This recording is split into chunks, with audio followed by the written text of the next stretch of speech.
You don't need a luxury kitchen to prepare gourmet meals. My name is Dennis. I live in a mobile home in a trailer park, and this is my kitchen. Every once in a while, I like to go back to either my teenage years, my college years, my childhood. Today I'm going to go back to my childhood because my mom used to make pork chops, and her way of cooking pork chops was to cook them through and through and through and through until these things were as tough as leather. I didn't know any better as a child. I ate them.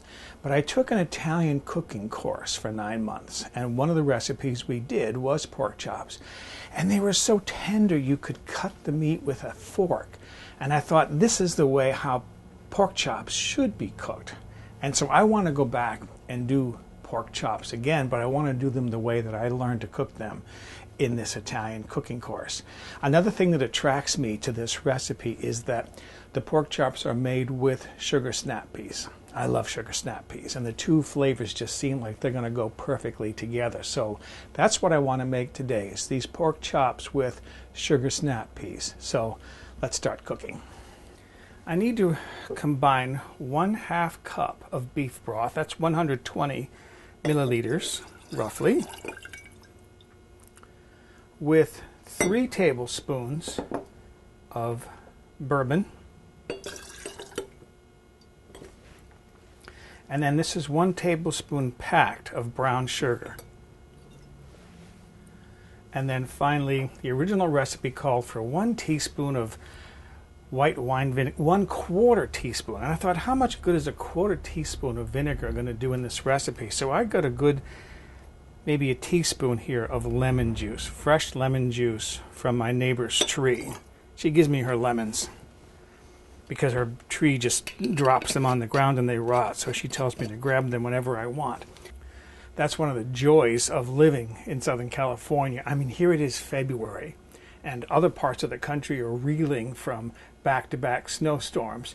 And here in Southern California, without even having to put on a sweater or a jacket or anything, just in my shirt sleeves, I can walk up to the neighbor's yard and pick fresh lemons, ripe, off the tree. That's the joy of living in Southern California. Oh, and about lemons, I don't use them as much as I should, but when I find that I do work with lemons, it's like the flavor, the only word I can think of, it brightens up other flavors in the food. That's the best way I can think of describing how lemon juice works as an ingredient in some foods like sauces. I'm putting them in a jar, these ingredients, because I have to shake this up until all the sugar dissolves. The next thing I need to do is season the pork, and this starts to sound a little interesting because I'm used to seasoning things, fish, chicken, beef, pork, with salt and pepper before you cook it. But this also gets seasoned with a little bit of allspice. That sounds unique, and I think that's going to make this taste delicious. At least I'm curious about it. So let's season the pork next. I've got 2 chops here. I'm only going to cook 2 because I'm only going to cook for 2 of us today. These are about 1 inch thick. These are pork loin chops, boneless. I'm just going to lightly sprinkle these with allspice. I don't want a lot on there. And then grind some freshly ground black pepper on them. And sprinkle with salt. Turn them over and do the same thing again. Allspice, freshly ground black pepper, and once again salt. All right, those are now ready to start cooking. I've got a skillet heating on the stove here.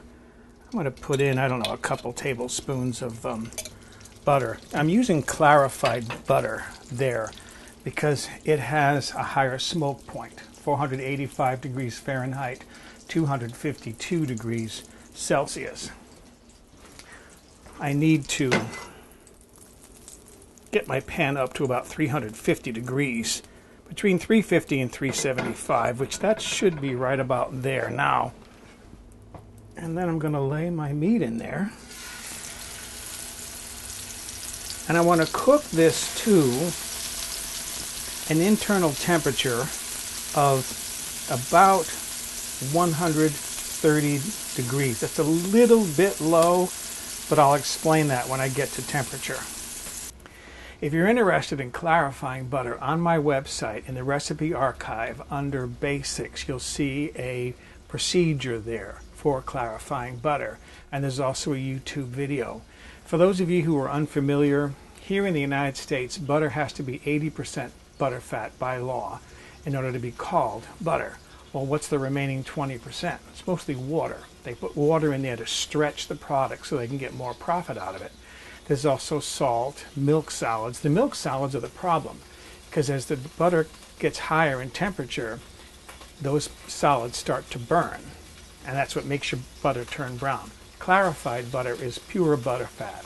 It doesn't turn brown. It has a high smoke point. While my pork is cooking, I'm going to chop some fresh mint here. I've got like 4 sprigs of fresh mint. I need just a few tablespoons of chopped fresh mint. Oh, that smells wonderful. This I had to buy in the store. I do have one neighbor who does grow mint, but I haven't come to the point where I can feel comfortable asking her for mint yet. Make sure I get rid of those stems. Okay, I'm just going to give this kind of a coarse chop. This doesn't have to be chopped too fine. For something like this is going to go into a reduction sauce. Something a little bit coarse will actually work pretty well.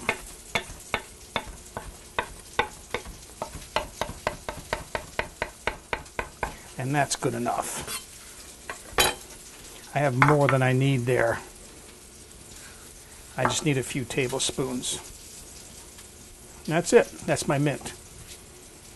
Let's take a moment to talk about cooking temperatures for meat. The USDA changed their guidelines, I believe it was in 2011, saying that all cuts of meat should be cooked to a minimum of 145 degrees Fahrenheit. That's 63 degrees Celsius. I have a chart here. I keep some binders in my kitchen, and this one has a chart of all the latest guidelines for food temperatures. Ground meat, whether it's ground pork, ground beef, ground lamb, should be cooked to 160 degrees Fahrenheit, which is 71 degrees Celsius. So for that, I'm going to use a digital thermometer, a good one, where the little thermal thing is in the point, because I want to get the temperature inside the meat. Something like this is fine for getting external temperature, but it's not going to give me the internal temperature. I'm going to put a little splash of bourbon in that pan to deglaze that pan. And I'm going to put my sugar snap peas in there. That's about 4 ounces of sugar snap peas. I want to cook those until they're just like crisp tender, maybe at the most 2 minutes. Oh, I can smell that bourbon cooking. That smells so good. I'm going to turn my heat down here because I just want to cook those until they're, as I said, crisp tender. My sugar snap peas now here are done. I'm going to taste one. Yeah, see, that's crisp tender. So I'm going to transfer these to a bowl. And I'll cover these with foil to keep these warm.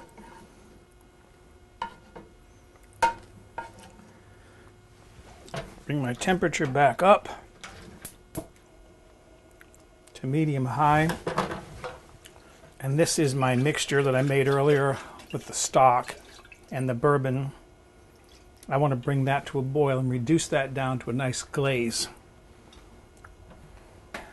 So there is my reduction. You can see that's a nice thick glaze there. That's my chopped mint. Stir that in. And that is done. That's off the heat. Now I'm ready to plate. So to plate this, I would take some of my beans, arrange them on the plate, take one of my pork chops and place that on there. And then I have some homemade applesauce. I like applesauce with pork. Put a nice bead of applesauce on there, maybe a little bit more. I love applesauce. And then finally, this is my reduction sauce with the mint in it. Just put that over the meat. Doesn't that look fantastic? The last step, of course, is to see how good that tastes. Ah, that looks so fantastic. I cut a little piece off the edge here. Dip that in my reduction sauce.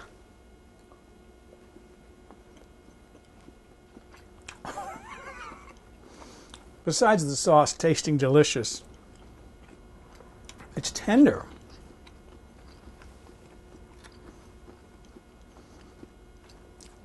Taste my beans here. Those are fantastic, and of course I know my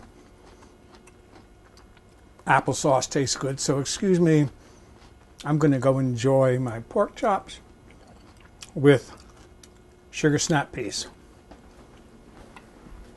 For a printable PDF copy of this recipe with step-by-step photographs, visit the White Trash Cooking website and look on the home page or in the recipe archive. Something like this isn't going to be good for doing internal temperature. This is only going to tell me the outside, the external temperature. What's the temperature where you live? Oh, it's 78 degrees at your house.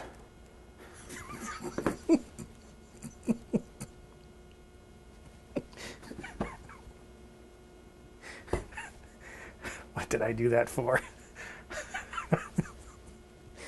I'm such an idiot some days. And I'm going to get email. You watch. I'm going to get email from people who will say to me, you shouldn't point a laser at us because you could blind us. You want to bet? You want to bet? All right.